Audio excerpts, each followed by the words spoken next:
এটা কথা আমি জাগোনৰ যেহেতু সকলোৱে কয় যে সীমান্তৱৰ্তী অঞ্চল পূব প্ৰান্তত বাস কৰা এটা মিনি টাউন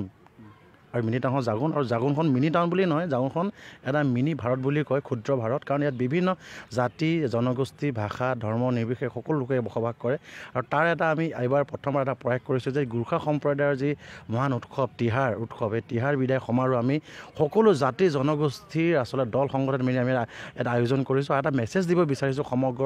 এই অঞ্চলটো বা সমগ্ৰ ভাৰতবৰ্ষক পূবৰ পৰা পশ্চিম দক্ষিণ সকলো আমি এটা মেছেজ দিব বিচাৰিছোঁ যে এই যি কালচাৰেল এক্সচেঞ্জ হ'ব বিভিন্ন জাতি জনগোষ্ঠীৰ মাজত আমি ইয়াত বিভিন্ন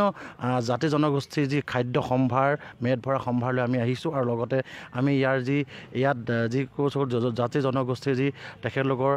জনগোষ্ঠীয় গীত নৃত্য সকলো প্ৰদৰ্শন হ'ব এটা মেছেজ যাব এই ক্ষুদ্ৰ ভাৰতৰ পৰা সমগ্ৰ মহান ভাৰতলৈ মেইনলি ইণ্ডিয়ালৈ যে আমি জাতি ভাষা ধৰ্ম সকলোৱে এই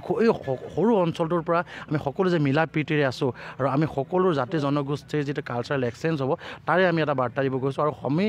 কাইলৈৰ পৰা দুদিনীয়া বৰ্ণাঢ্য কাৰ্যসূচীৰে আমি তিহাৰ উৎসৱ পালন কৰিব লৈছোঁ তিহাৰ বিদায় সমাৰোহ আৰু সকলো আমাৰ কালি পতাকা উত্তোলন কৰিব আহিব বিধায়ক ভাস্কৰ শৰ্মা লগতে কেন্দ্ৰীয় বৈদেশিক মন্ত্ৰী পবিত্ৰ মাৰ্ঘিতা দেৱ আৰু লগতে DY 365 এডিটৰ প্ৰাণজিৎ শইকীয়া আৰু আমি সকলো জাগোনবাসী ৰাইজ মাৰ্ঘেটাবাসী ৰাইজসকলক আচলতে আমি সকলোৱে আচলতে তেখেতলোকে এই দুদিনীয়া কাৰ্যসূচী আমাৰ যি মহান উদ্দেশ্য সেই মহান উদ্দেশ্য যে সফল হয় তেখেতলোকে স্বতঃস্ফূৰ্তভাৱে ইয়াত অংশগ্ৰহণ তাৰে কামনা কৰিছোঁ এটা সৰু কথা কৈ দিওঁ আমাৰ যিসকল গোৰ্খা সম্প্ৰদায়ৰ ভাইসকলকে বা জনগোষ্ঠী ভাইসকল অৰুণাচল প্ৰদেশত থাকে চুবুৰীয়া ৰাজ্য অৰুণাচল